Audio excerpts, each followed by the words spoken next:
abaturage nk'uko mubibona benshi ntaho bafite aho kujya, biragaragara ko ibyo bakora bisa nko kwirwanaho. Benshi amazu yabo yagiye, abandi ibikorwa byabo by'ubucuruzi bikaba byanyuzemo amazi.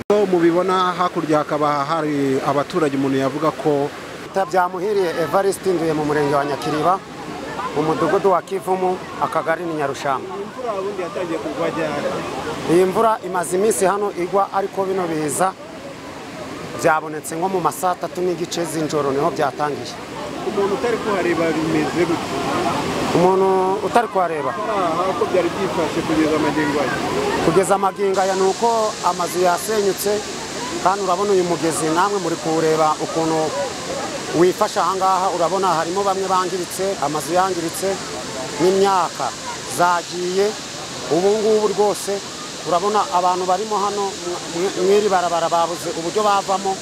Mudukoreye rero ubuvugizi mu kareba uburyo kimwazana imashini hano ishobora gukubitamo kiriya kiboro ikagishyira hariya umuntu akajyamo kikamuzana hano umuntu akarokoka, kubera ko ni ibintu bigoye turi kubona ahangaha, kubera ko ntabwo turi kwizera ko iyi mvura ishobora no guhita nonaha, kubera ko turi kumva amaradiyo ko iyi mvura itari buhite nonaha.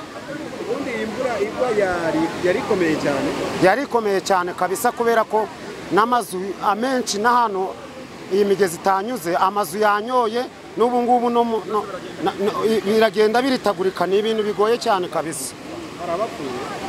Abantu bapfuye bashize. Urabona hari n'umugabo warutuye hepfo mu Rugerero witwa Harera Imana, inzu ye yari ifite nk'agaciro ka miliyoni nk'ijana. Iyo nzu yaguye hasi n'igipangu byose. Ubu ni ihungabana dufite kabisa ahangaha cyane kabisa. Ubu nugabanuka uyu mugezi tuzabona benshi mo hano. Ni ibintu bikomeye kabisa, mwadutabara. Ariko cyane cyane aha hantu habonetse imashini, bari abantu bavamo hano, hagiye hajyamo umwe baza bakavamo hariya. Urabona inyuma hari umugezi na hari umugezi, sinzi ngo baravamo gute. Ni ikibazo dufite ahangaha kabisa. Nyine twari tubaho neza, ariko noneho twatunguwe no kubona iri joro imvura yarayigwa, bucya mu gitondo amazu yose yagiye hasi. Ubu muri hehe? Ubu turi hanze n'ibintu byacu ntabwo ureba, bino bintu byuzuye ahangaha niki byose turugungira mu baturanyi. Ko imvura igiye kongera kugwa? Imvura igiye kongera kugwa nyine, ubwo ni ukujya ku misozi ndahandi twarara. Ubu kurya muraza kurya gute? None urabona twajya gute? Waba uri hanze ibintu byawe byose biri hanze, ibindi byasigaye mu mazu, ubwo wambwira ngo warya gute? Ndakurya. Wenda dusoza, mukeneye iki cyane? N'ubufasha, ibiryo, amahema, ubufasha bw'abaturi. Mukeneye iki cyane muzehe? Ibiryo, amahema. Ibindi byo bizaza nyuma. Iyi mvura yari ikarishye cyane, bwo bwa mbere kuva nabaho ngiye mfite imyaka 58, kuva nabaho niho nabona inzu ingana gutya. Imvura ingana gutya. Byagenze gute? Yatangiye kugwa mu masaa 8 yuzuye, saa 7:50. Ubwo abana barara ku musigiti bampamagaye saa 7 yuzuye. Boro bambira ko babuze ukuntu basohoka, ndababwira ngo bagume mu nzu ntibayivemo. Ubwo twaje kubarohora mu masaa 9. Ubwo rero imvura yaturutse muri Mahoko irazi kubita igipangu cy'umusigiti, ihita ijya mu musigiti. Ubwo aya mabuye yose uri kubona tuyavanye mu musigiti n'iki gitaka cyose. Aha naho tubasha kubona aho tutareba bimeze gute? Aho mutabona aho birakomeye cyane, nta nzu yasigaye ku ruhande rwa Sebera, hose amazu yose gaguye. Hari n'abapfuye? Harimo n'umudamu wapfuye hano hepfo gatoya. Ubwo mu gitondo cyangwa imvura ikigwa byari bimeze gute? Hano hari danje, hano hari huzuye ibintu. Uri kubona buno abaturage bamaze gukora umuganda, hano hari huzuye hose. Uri kubona nta hantu hari kubona watambuka.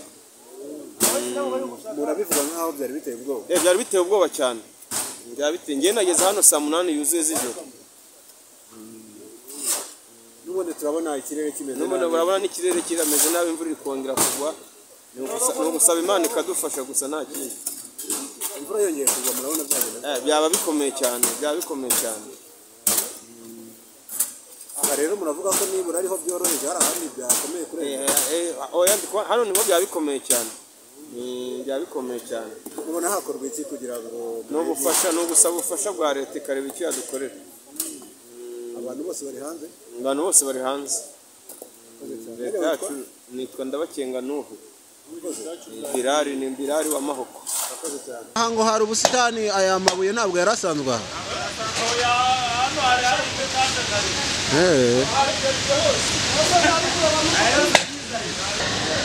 Inzu zose urabona ko zacengewemo amazi zigasenyuka ku buryo bukomeye.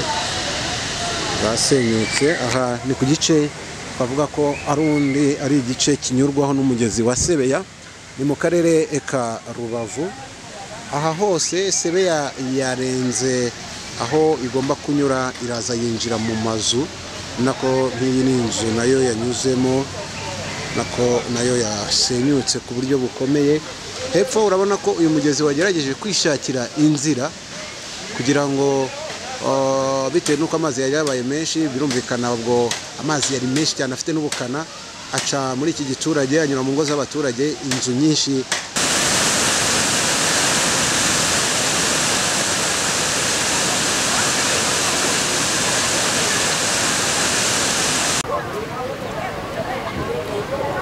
Nk'uko mubibona aha ni kuri Mahoko, ibintu byose byasenyutse. Hariya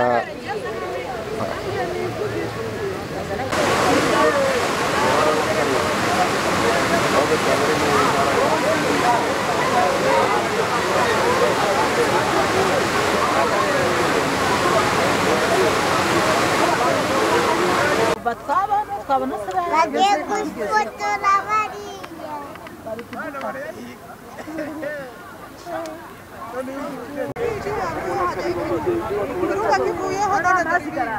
ejo haraza ibindi bizana amazi.